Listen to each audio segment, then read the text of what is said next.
Welcome to Turek Books Podcast. Thank you so much for tuning in. I'm your host, Joshua Turek. We're never going to read all the books we want, but when someone tells us about a book, that's its own valid form of experiencing it.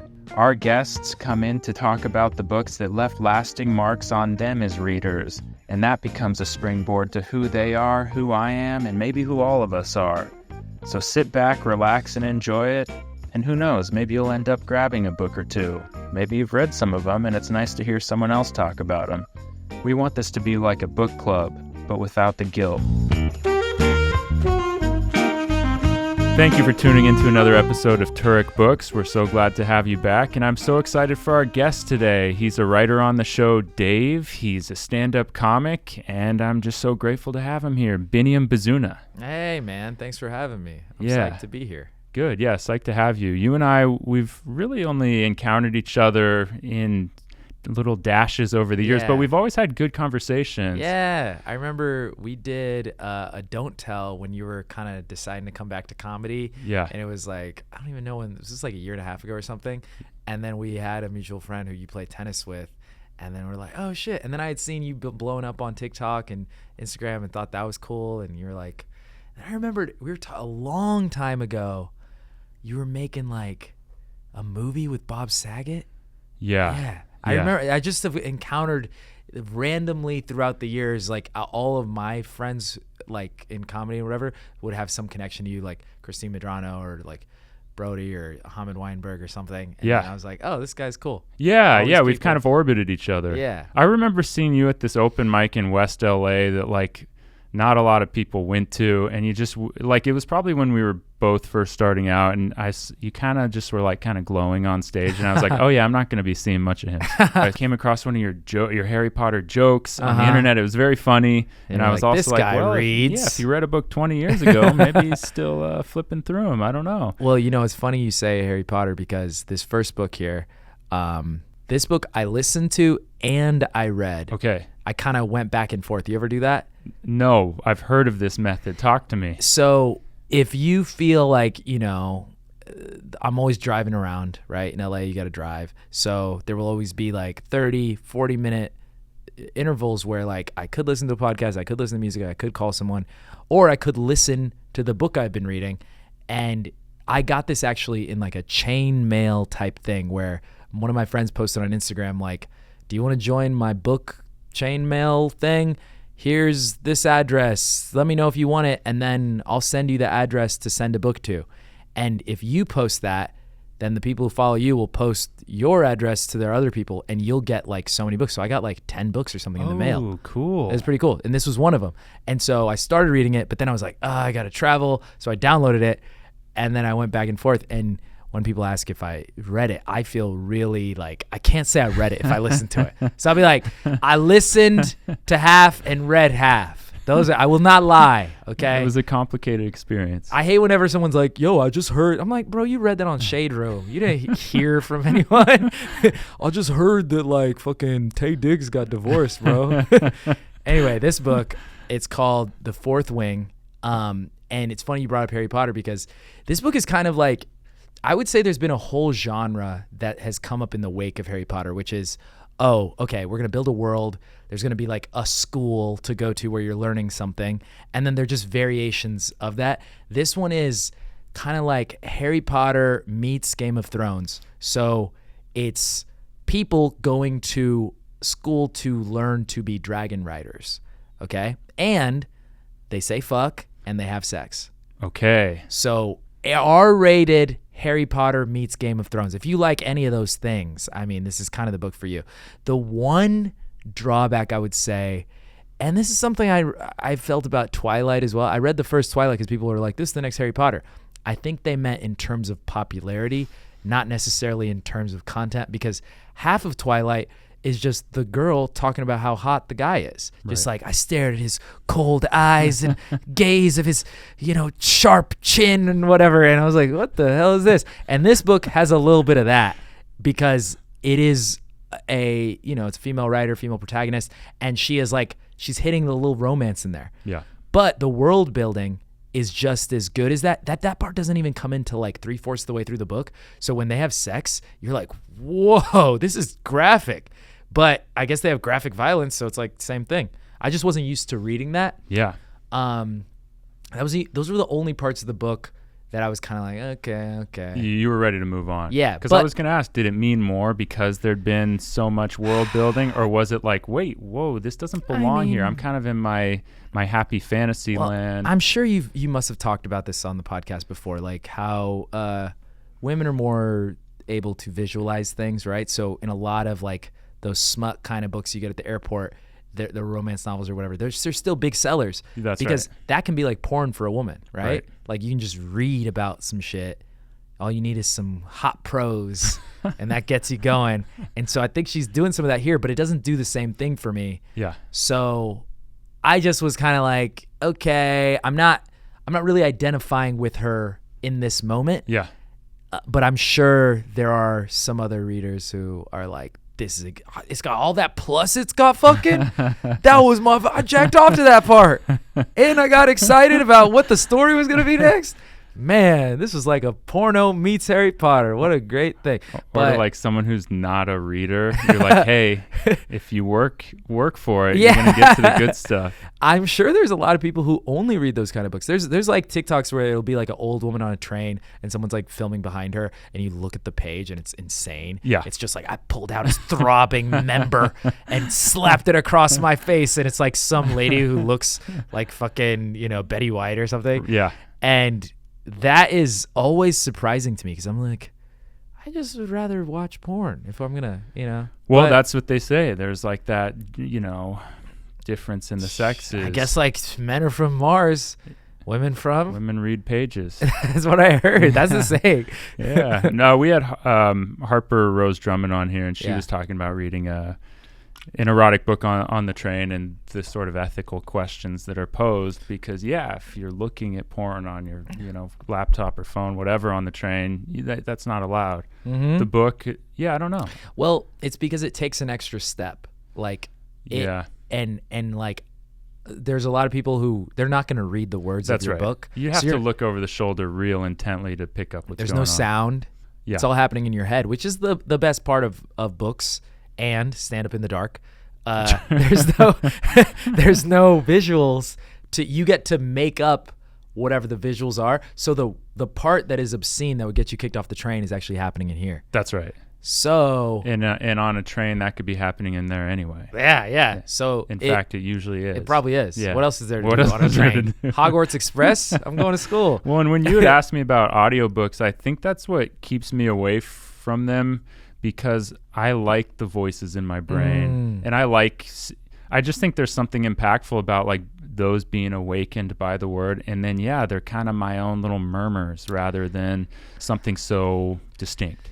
Well, so they are making this as a show at Amazon, and there is a thing that happens when you have a relationship with characters and you've read a book like I read Harry Potter, like all of them before the first book came out. I think they were up to the fourth one maybe at this point. Yeah. And then you see the movie and your relationship is forever changed. Forever. If it's a good enough movie. If it's bad enough, you can just kind of be like, that didn't exist. But if it's good enough, you are kind of like, well, I'm reading this now and I'm picturing Emma, That's whatever. Emma Watson. Yeah. Hermione. And I used to say Hermione in my head. And then I saw the movie and they're saying Hermione. I might have even said it longer than that. Yeah. Hermione. I might have even spelled it. Yeah. And so there is a thing that is kind of like, it's whatever an audiobook might do. Oh, and you know what I actually listened to? This was a new kind of audiobook. This is on Audible. They had it. And I was just like, oh, this is cool. It was like a dramatic like performance of it, where they have like people doing the different voices, different characters. They have sound effects. They have like the sound of like fire burning someone, like all this, like it's a real production. And that I liked that more than an audiobook, because I was like, at least this is adding something. Well, it's interesting. I mean, that you and I were talking about how the cameras, we go back to retro cameras. This sounds like we're now going back to like Orson Welles doing War of the Worlds on the radio. Yeah. It's basically a radio theater play. Yeah. Yeah, a radio play. And it's basically like, if you're someone who doesn't read, that would even be better to you than an audiobook, because you're like, oh, I'm just watching like a TV show. I'm watching Stand Up in the Dark right now. In the dark. Yeah. And this is pretty good. Yeah. It's like, wow, they got different voices. One of the voices of the guys is super annoying in it. It is is like very like, hey, I'm here, I'm sexy. And you're like, okay, it's a little much. Yeah. But Didn't need that. Yeah. You have any as long as questions about it? As long as the narrator tells you they've got a pointy chin, they don't need to overdo it. How do you usually dive into each book? Yeah, I don't know. I'm one of these people who I read books like TV channels. I have a bunch of different ones laying on my bed with me every time I get in bed or on my nightstand. And then like kind of the more entertaining one wins. Got you. Which, is not usually like the most dense or whatever. Are you a fantasy book guy? Like, do you like the world's Lord So, of the Rings? I mean, you brought up Harry Potter. I read that in, middle school, high school. I read Lord of the Rings. But no, I wouldn't say I gravitate toward there. I think I've been like kind of like just a hard fiction guy for a long time. And now that I'm getting older, it's nonfiction because I've realized there's so much I don't know about the world. Yeah. Why do you think that happens? I also don't trust the internet. And a book at least like is even if it's a lie, it's a committed lie. They spent some time lying to me. I do think about that sometimes where I'm like, you know how so many people are like, the Bible is the word of God, and they'll be like, well, you can't do that. It says that in here. But then that's written, so long ago, so many years after the fact, edited a bunch, translated, things edited out, whatever. And then someone will write a tweet yesterday and they'll be like, that's not verified. The same person. And I'm like, why does that being in a book make it any more, it's like, at least that happened yesterday, Yeah, books are just long tweets too. Right? Yeah. I guess someone had to it had to go through more process. Yeah. Someone had to decide to print it. Someone had to try to reprint it. It would be an editor, fact checkers, legal teams. And then, expertise. The person writing the book often has a background in what they're writing. Not all the time, but, But, yeah, I do love fantasy. I wish I spent more time with it. Hearing about this one, I mean, your cell up top, Game of Thrones, Harry Potter. I'm in on the graphic sex scene myself. Yeah. So, to me, Fourth Wing, I've never heard of this. So I'm thrilled that you brought it in. So you hadn't heard of this until it showed up in your mailbox through this? Do you know Danny Fernandez? No. Oh, yeah. She is friends with Iffy. Yes. She does a lot of I've seen her on the internet a bunch. Yeah. She does a lot of video game type stuff.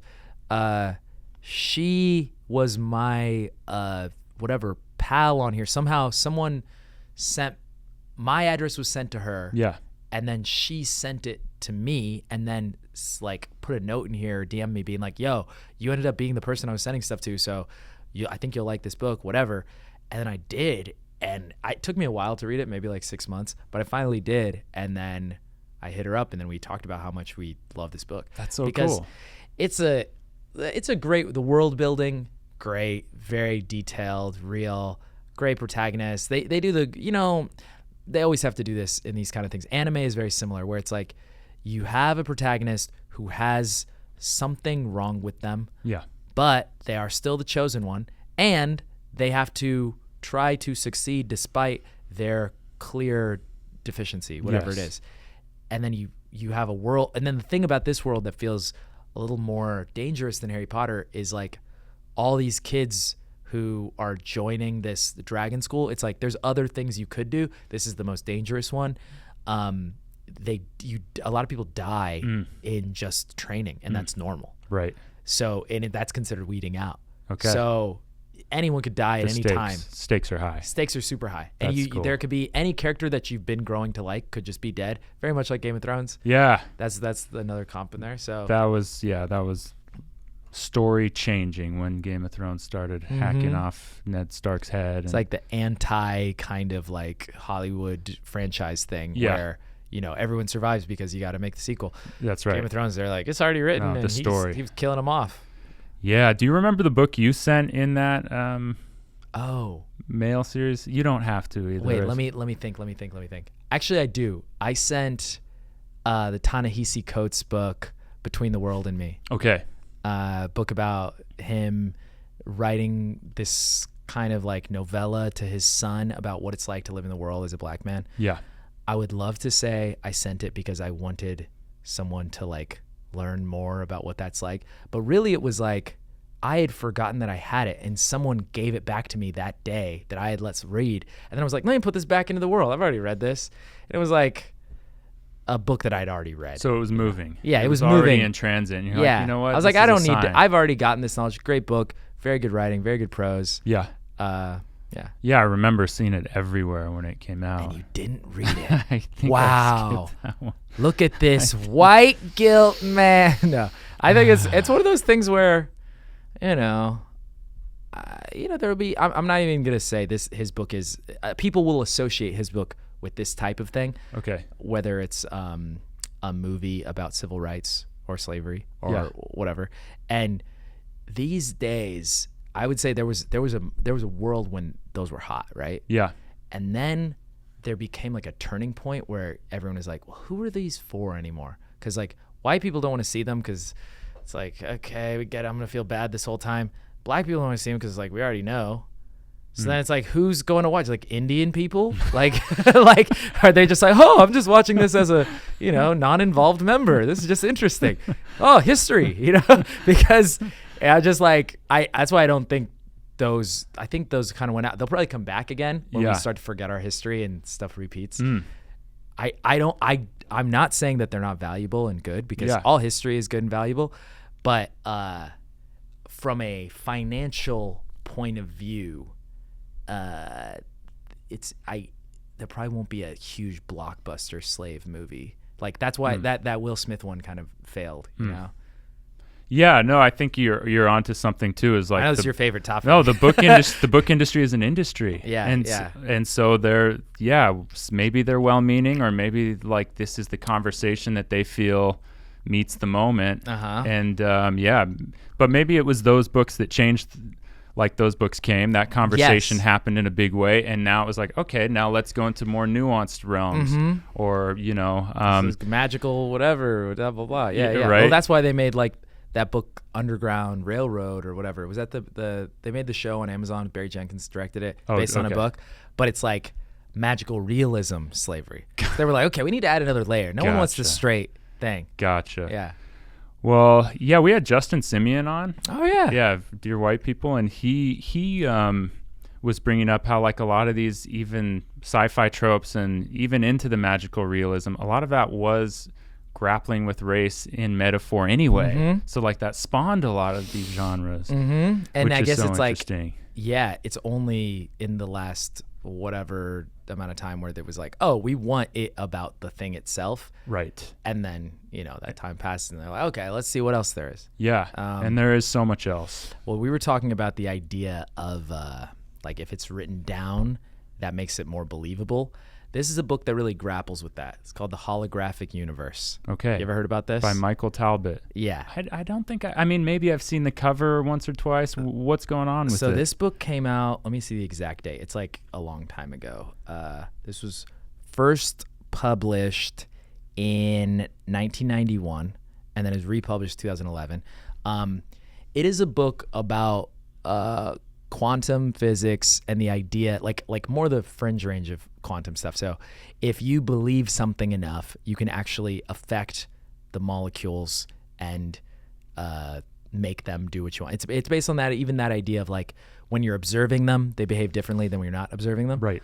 And if you extrapolate from that, then it means that its basic thing is that our brain is more powerful than anything, and it uses a lot of different accounts to be like, look at this account where someone used their brain to heal themselves. Look at this account where this has since been disproven, but the thing about like there was like water, and then they wrote like notes on these canisters of water, like ugly or beautiful, and they freeze the water and they look at the molecules, the frozen things under a microscope, and the ugly ones looked all fucked up, but the pretty one, they said like pretty, and it would look like flowers and whatever. That is inconclusive. There's been someone who said that's not proven. There's been some people that said it's proven. But this is basically an argument that, and my brother introduced me to this. My brother's like super woo-woo. He believes in basically everything. It is, the one story from it that's always stuck with me was there's this guy, and he has cancer in his, I want to say, it's somewhere in his abdomen. And it was like the size of a grapefruit.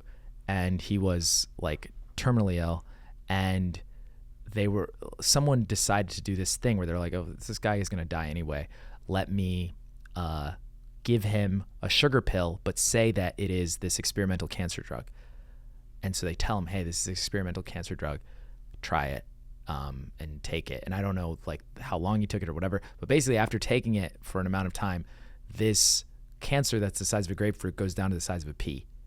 And he's like recovering, and it's like, oh shit. Wow. So they tell him, they were like, that was actually a sugar pill. That wasn't whatever. It goes back up to the size of a grapefruit. And that right there, the fact that even the pharmaceutical industry acknowledges that the placebo effect is a real thing, I'm like, that should be all we're researching, because that means that everything can just be solved if you believe it can be solved. It feels like everyone just goes like, yeah, placebo effect, that's the thing. I'm like, no, wait a second. You're saying that there is an effect if you believe there's an effect, but there's no money to be made off strengthening people's belief in being able to heal themselves. So why would they, right?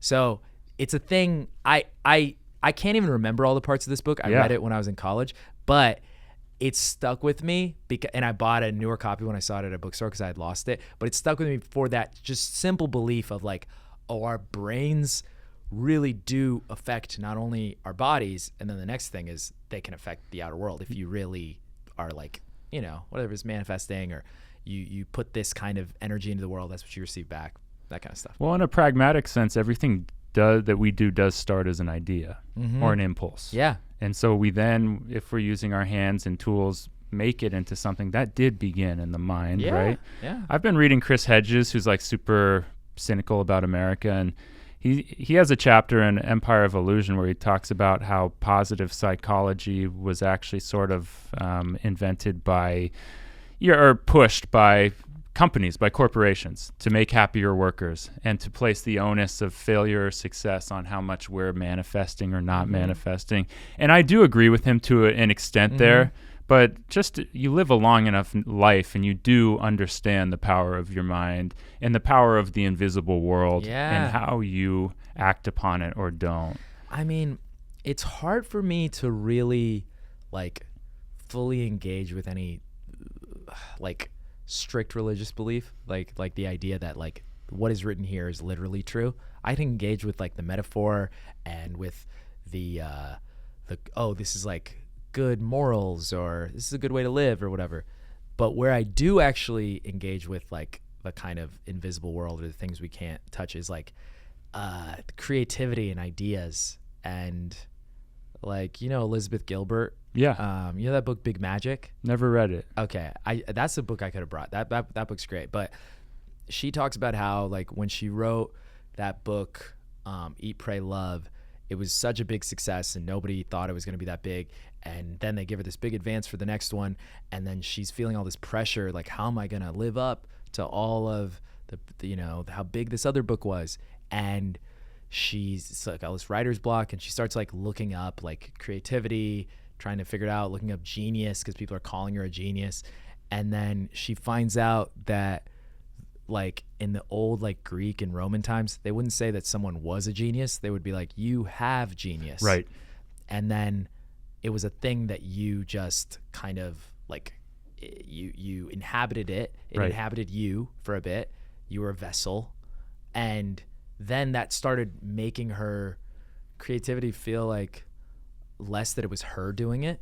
So it was like, all I can do is put myself in the position to receive genius, receive inspiration. And I'll write for whatever amount of days, I'll put myself in front of the typewriter, whatever, laptop. And if I get it, then good. If not, that's not a failure of me. Yeah.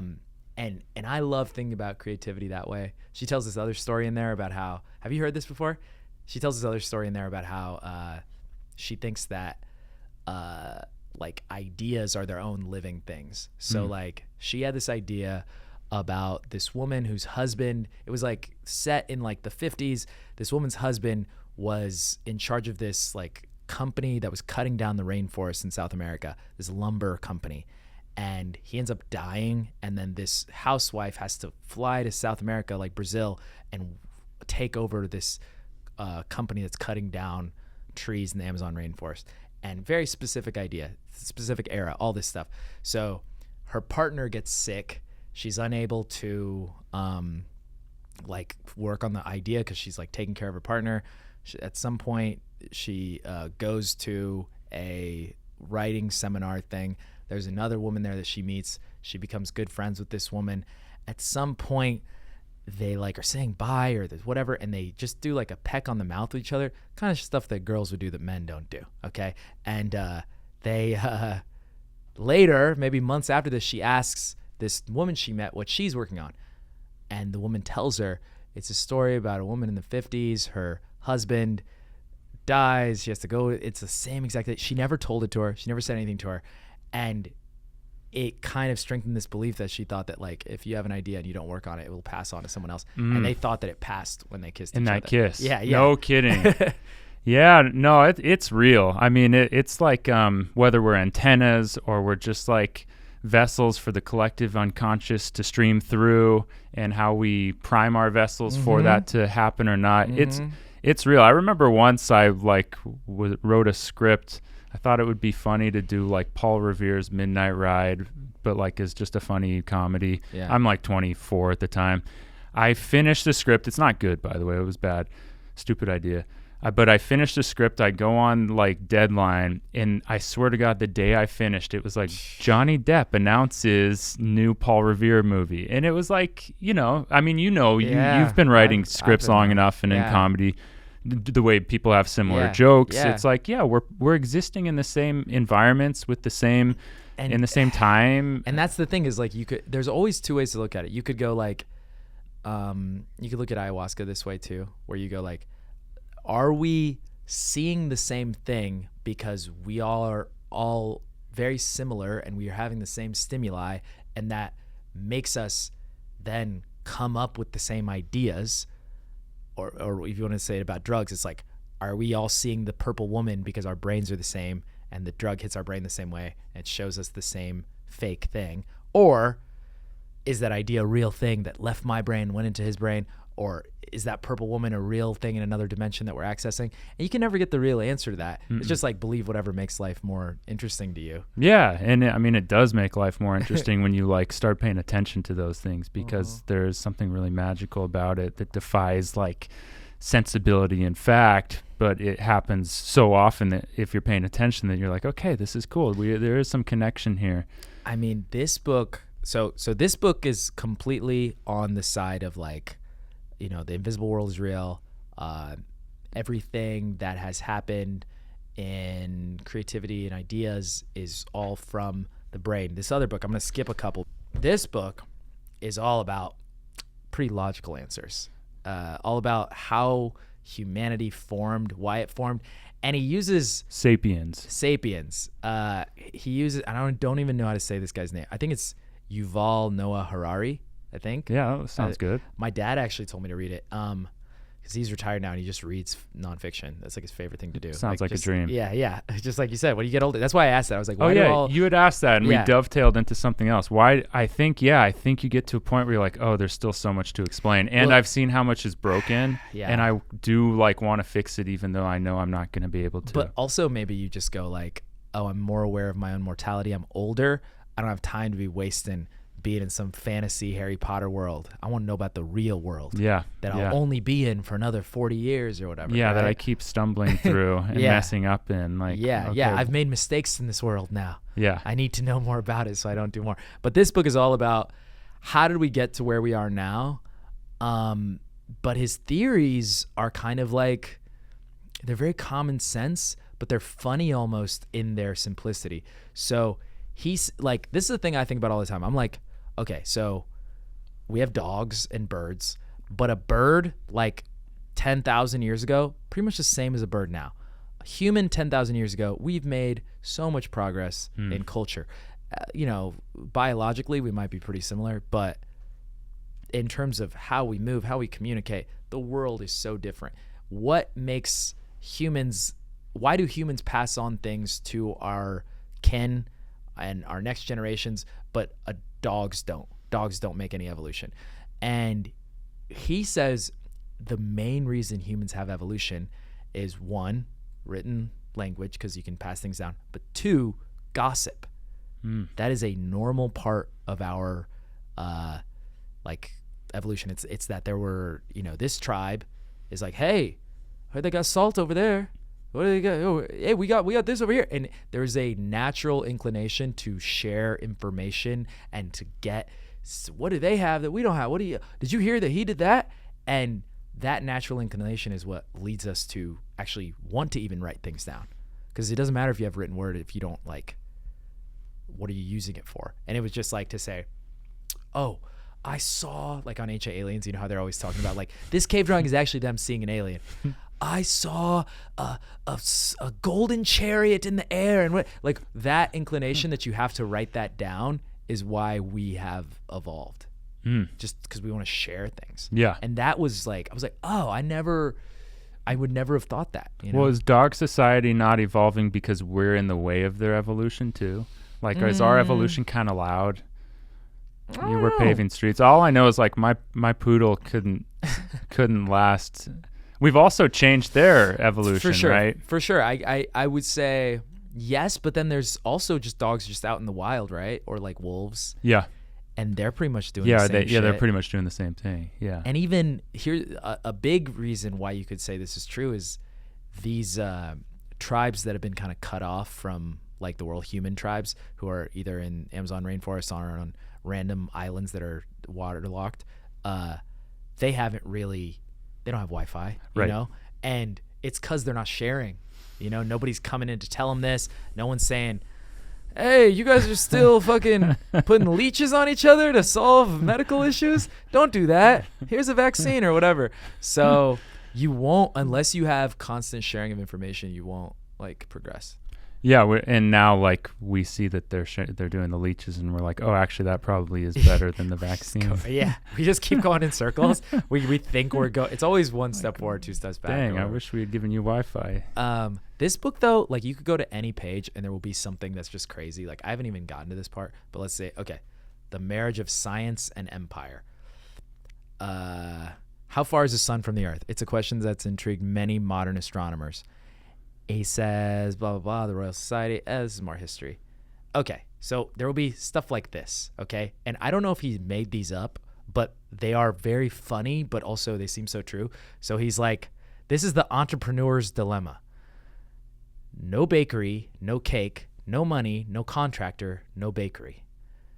And he explains this in a way where you go like, this is how I live my life now. Like they really stick with you. The other thing he said out of here that I think about a lot is that it's a thing I've tried to write a joke about, where so the way we live now is so different from how humans used to live, right? Like if we lived how we were evolved to live, we would be like all outside, we'd be hunting for our food, we'd be in small groups of like 40 or 50 people.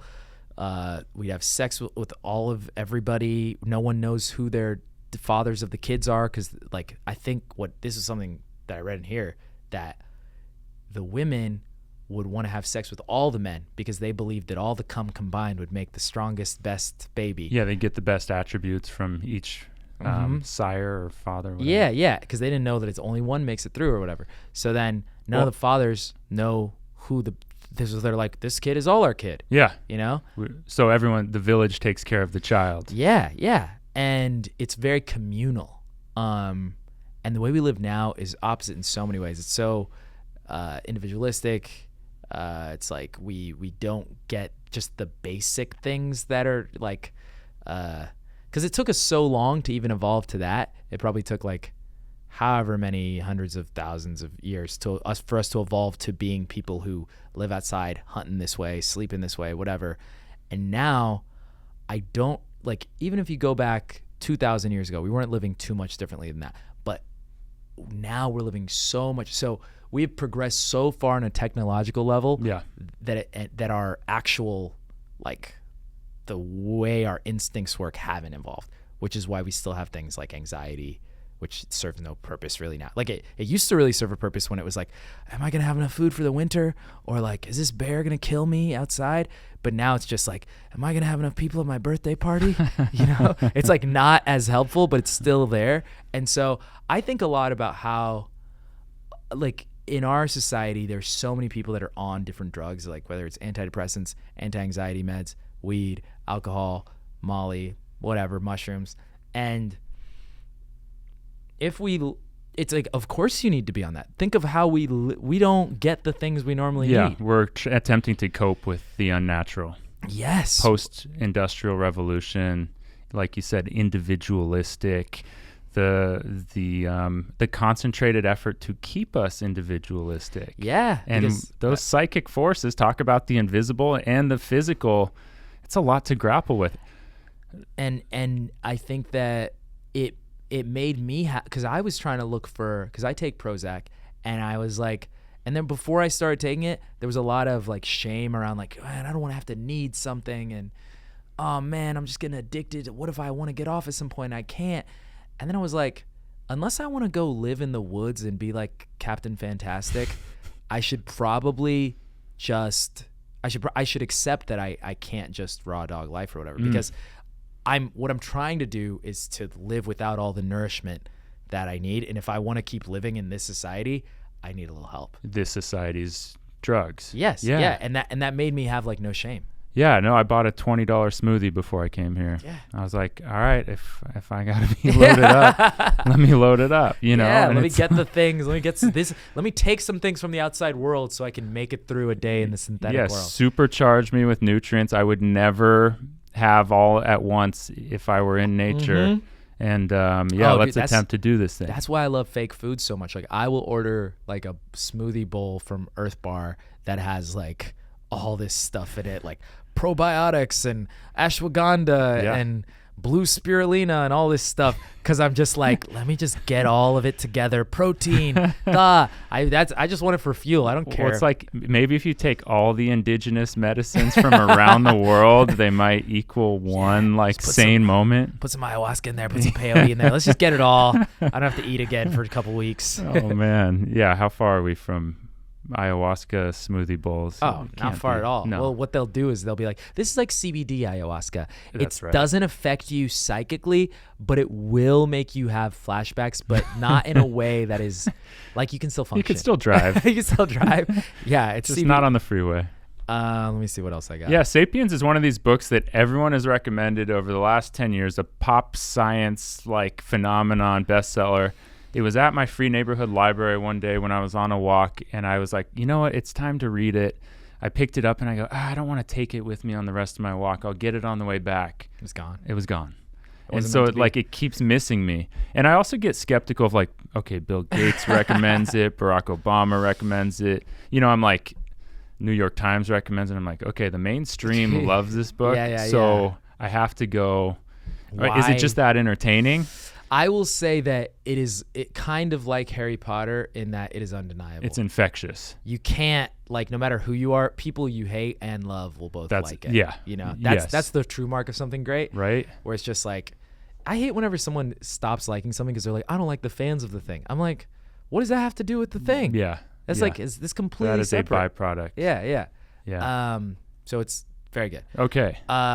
Speaking of individualistic, this book, The Love Affairs of Nathaniel P., one of my favorite books that I've read in the past 5 years, because I feel like it captured my running monologue. It's about a guy in New York who's like journalist, kind of like essay writer, writes for the New Yorker type of thing, writes like long essays, long form journalism, but not like investigative, kind of like, here's a theory I have about whatever, kind of like this guy almost, except a little less academic. And it's all about how he moves in the world and how he thinks about the women he's dated and the ones that are still in his life. And you hear his inner monologue and his descriptions of the people he looks at.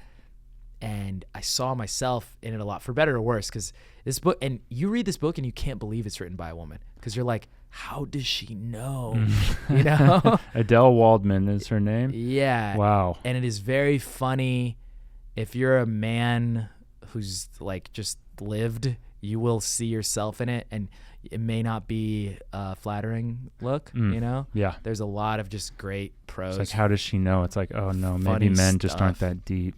let me see. There's so many funny parts of this book where he's just like describing people he sees at like a dinner party. There's this one scene that I think about all the time where he goes to this party. It's like his ex-girlfriend's dinner party. And then he sees this girl who's like standing by the doorway of the kitchen, and they look at each other and she kind of smiles, and he contemplates going over to talk to her.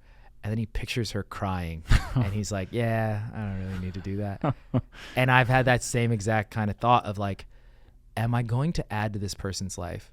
Am I going to give them what they need? And I can make an assumption that maybe I'm not in the place to really do that. And why do I need to even involve another human right now? So when you picture that girl crying, it's because you think you'll lead to those tears? Yes. Because when I first heard that, I was like, he didn't like aesthetically the way that she was going to cry. He's picturing her crying because of him. He's like, okay, we're going to date. She's going to do this. I'm not going to be able to do this. She's going to be mad at me. I'm going to have to break up with her eventually. She's going to cry. She'll be sad. Why even create this whole thing when I kind of see how this is going to end? Which is crazy. To fast forward from a smile to the tears. And then, And then to just be like, you haven't even took a step. You just automatically play out this relationship in your head before even and predict that you know what's going to happen. I'm not saying it's right or a good thing to do, but I identified with doing it, totally. At various points in our life. And I mean, it's interesting to just like hop back to you talking about like if we were in a village and like we would all know each other and crying would be part of our ceremonies, our dancing, our mourning. It would probably be a more natural reaction, but in this kind of world where every interaction feels almost theatrical. Yeah. I mean, here you and I are catching up in a room full of wires and microphones. It's like very much different stakes. Yeah. And it is like even that is interesting. It's like why first it's like why do you fast forward? Okay, that's one thing. But then two is like even if you did fast forward and someone cries eventually, is that such a bad thing that someone cries? Right. You know? Let's say I was predicting the future. Why is that? Like, avoid sadness at all costs. Isn't that just a normal reaction to like most women cry like every week or something? Like, so if I'm gonna be one of the reasons, like whatever. But I don't even know that's gonna happen. Right. You know. Well, it is an interesting thing of saying it's kind of admitting to yourself, I can't take any more sadness because I feel enough as it is. Yeah. And I mean. That's a young man feeling. Like that's a young, you know. Well, I don't want to be responsible for more sadness. Yeah, I don't want to add to it. And that's kind of taking away agency from them. You're like, well, I know what's best for them. You know, which is so there's so much of that kind of very complicated communication and things that go on in someone's head when they're kind of seeing someone, all of the unsaid things that she's able to really articulate in ways that I've never been able to articulate for myself even. That's really cool. High recommend. There's a lot of people who hate this book and they hate this guy in this book. And then it makes them feel like they don't want to know that this is what men are thinking. Yes. You know, that's understandable. Yeah. I mean, you want to hope that when you sit across from someone on the basketball court that they're going to play by the same rules as you, and then you find out, oh no, they're playing by a different set of rules or whatever. You know, bad analogy, but no, I totally get it's just honest in a way that is not flattering to any party. Well, and that's our thing. You were talking about the dragon book and how like every main character has their one flaw, like maybe he's afraid of heights, but he rides dragons or, you know, whatever it may be. And it's like we've gotten so soothed by likability in our main characters that we almost look at our characters who aren't likable as bad people. And like you hear actors who play bad guys having people come up to them in the streets and be like, I hate you. Fuck you. Yeah. And it's like, fuck you, Heisenberg. Why'd you do that? So, fucking Bryan Cranston. Come on now. But I think like it's funny that this is a thing that happens a lot. And this is one of the things I read when I read this in a book club once. And there were people that didn't like it. And this is a fair reason for not liking to read a book. It didn't make them feel good when they were reading it. Yeah. And I'm like, that's a good enough feel, you know?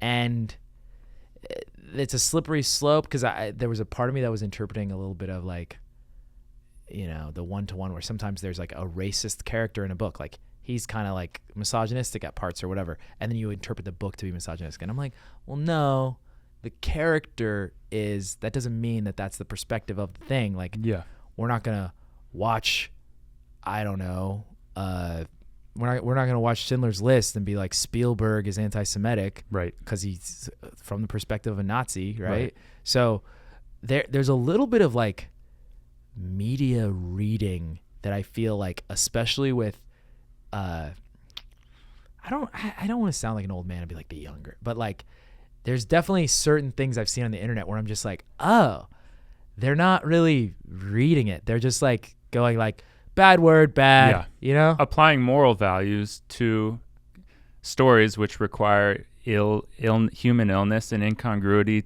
and conflict for a story. Yeah, you need unlikable characters. Or you need a guy to be bad or whatever. And even if that's your main character and that main character succeeds at the end, that tells you something about society or about humanity. And even if it doesn't, it's an attempt. I mean, I think about Wolf of Wall Street so much because fun movie, super funny, obviously about a morally like gray, whatever, unethical guy.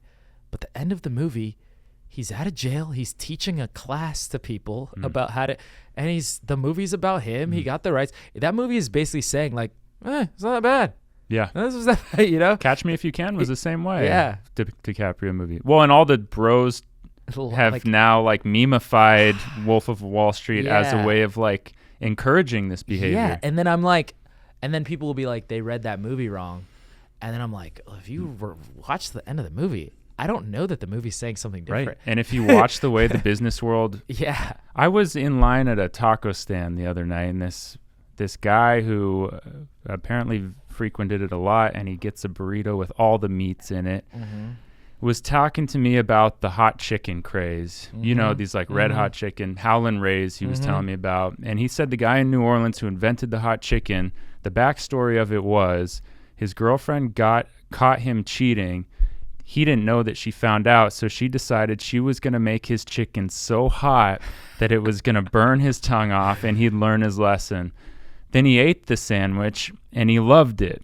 And so he then created this hot chicken craze and made a bunch of money. And I said to him, doesn't that perfectly encapsulate how morality in the business world is almost an inverted effect? Like the worse off you do someone, the more money you make. Also, like, is she a co-founder? Because she's the one that made the original chicken. I know. Right? I think about that too. God, I think he'd cut her out if... of course, if she was trying to hurt him. If she was trying to hurt him and also, he was already fooling around. Also, like, kind of weak response to cheating that you're going to make him hot chicken. Yeah. I would have thought, like, you put it in his soap or something, you know? Or you, like make him really hurt. Do something to his dick. Don't, like, make him a hot salsa. Like, okay. And, you know, it could all just be a tall tale. It does sound kind of fake. Yeah. It does sound kind of like... Either way, it's like a perfect fable for the business world. Of someone found advantage through another person's pain and went and exploited that advantage. I do think the main thing that makes me...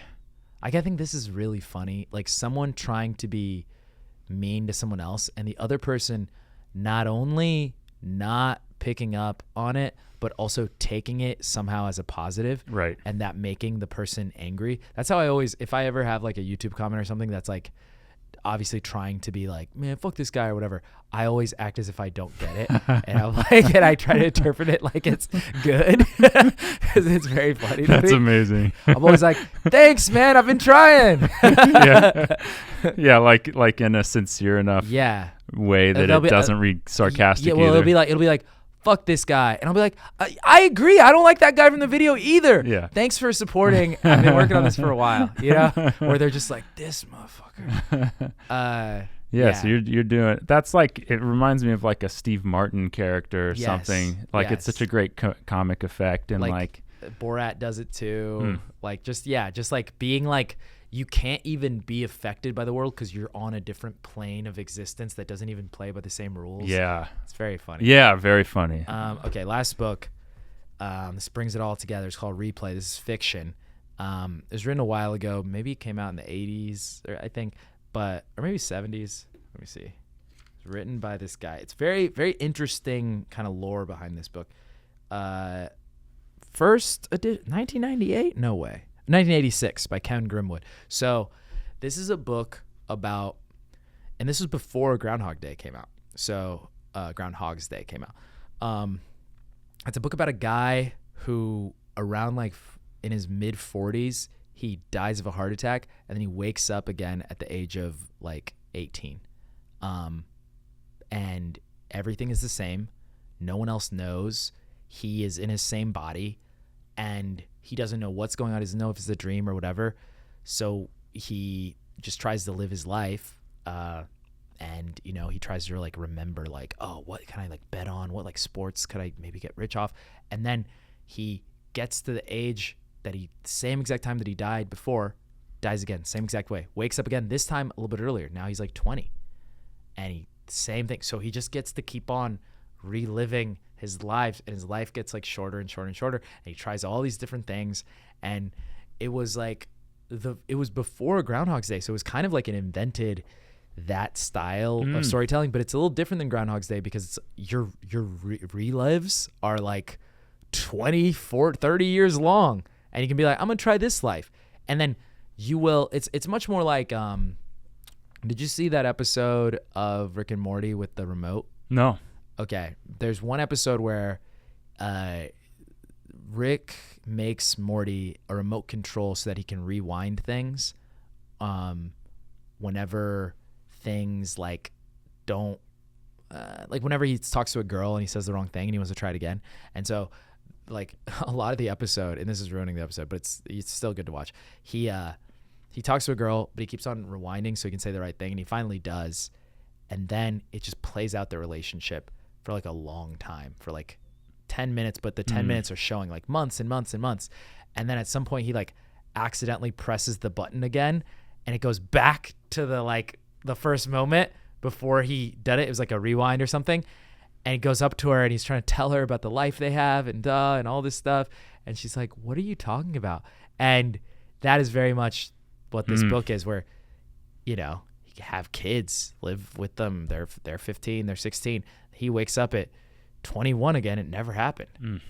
And there's just so many, you know, ethical implications that the book brings up. And I just think it's fun. I reread it every once in a while. Yeah. Like is the big takeaway how, you know, we need to learn our mistakes before we get to spiritually move on? Or is it more like it's interesting because every like sliding door kind of reveals a different permutation on how our life could have gone? Well, what's interesting is like if you read through his lives and you see how he's done it, it's like at first he's like, okay, let me get rich and whatever.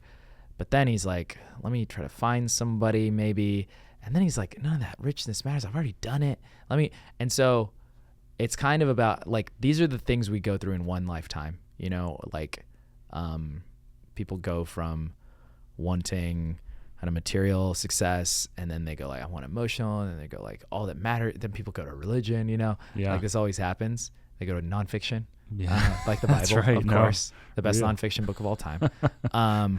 And I think he's kind of going through that, like the what do you call it, Maslow's hierarchy of needs type thing, but throughout his different lives, and reducing it down to what's actually important about our existence. And then what's crazy about this actual author is he died of a heart attack. So people are like, yo, was he? And he died like around the same age as the guy in the book. Whoa. And so people are like, yo, he was just writing. He's in a replay right now. Wow. Yeah. That's significant. Yeah. Would you want to go back to 18? I think everyone has had this question, which is what makes this like an interesting book. It's like,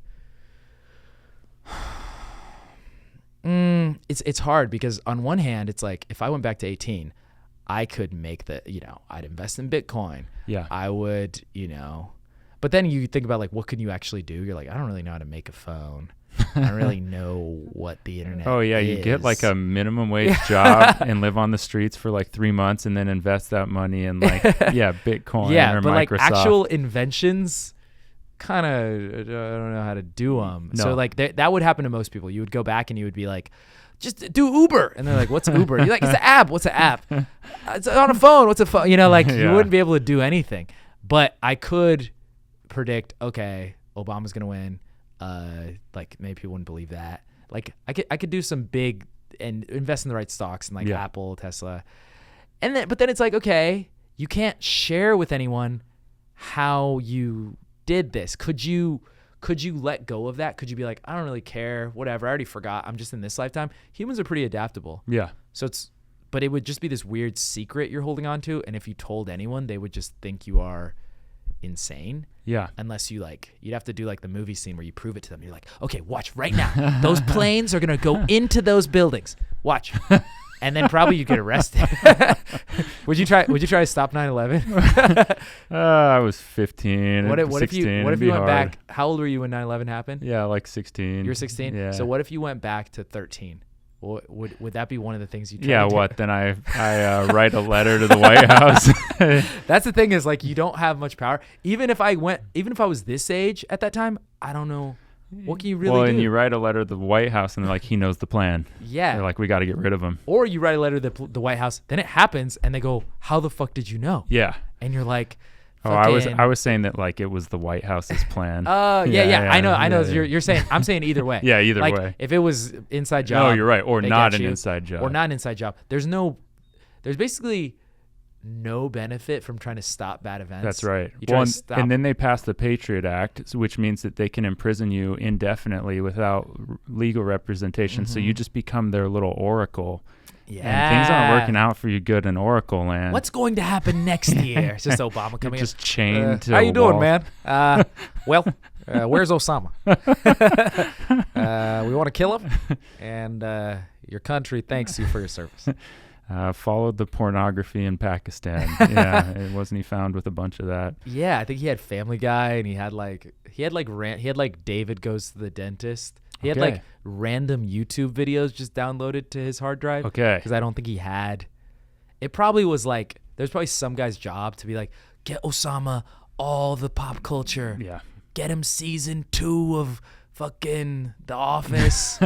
Get him the Harlem Shake. And they had to like give it to him on a hard drive, and he's like, okay, whatever. Oh yeah, hiding probably you get so boring, and you do need the entertainment even if you hate where it's coming from. Do you think that Osama was reading books? Like, do you think he read any of these books? You think he read like Sapiens or something? Holographic Universe? He's like, if I can imagine the towers falling.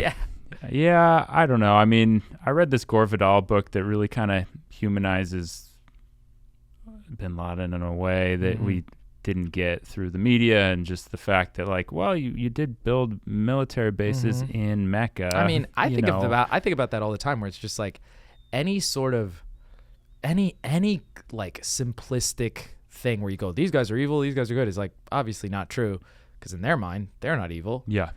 They're not doing this for no reason. Yeah. You know? It feels like you're definitely not going to be able to solve a problem if the basis for it is based on evil. Right. Like, does evil even exist? I mean, people are just people who react based on their circumstances and their life experience. Yes. And so, like, I mean, I heard stories about how, like, my friend, she went to school in Saudi Arabia. She said when 9/11 happened, everyone was celebrating.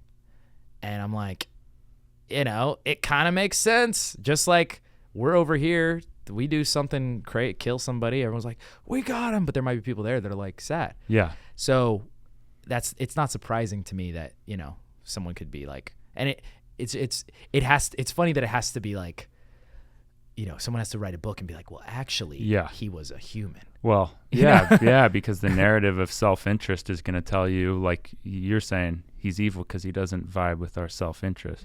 But he likes Family Guy just like me. Yeah, that's what fucked people up. They saw there was a big thing he on. Had a good sense of humor. There was a big thing on little TikTok, edgy, where sometimes cheap, but. Do you remember this thing happened on TikTok maybe a year ago or something, where all these young people were saying Osama was cool or something? Yeah, because they read his there was like a page of his sort of mission statement. Yeah.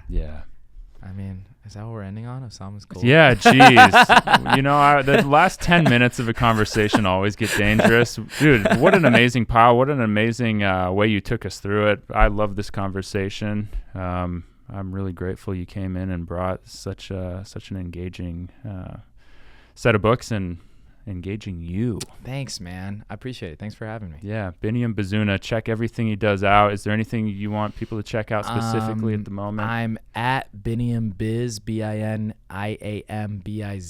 on TikTok and Instagram and YouTube. And you can just look on those places and see like my stand-up and videos and stuff. Yes. All right. Yeah, and he tours around, so maybe he's coming to a town near you. Very possible. City near you. Yeah. All right. Thank you so much. All right, man. Thanks for having me. Yeah, and thanks for listening to another episode of Turek Books, and happy reading out there. Thank you for listening to another episode of Turek Books. Be sure to like, subscribe, thumbs up, any kind of thing that could help us get listened to or watched by more people. We really appreciated having you and hope to see you again next week with a new guest and plenty of books. Take care until then.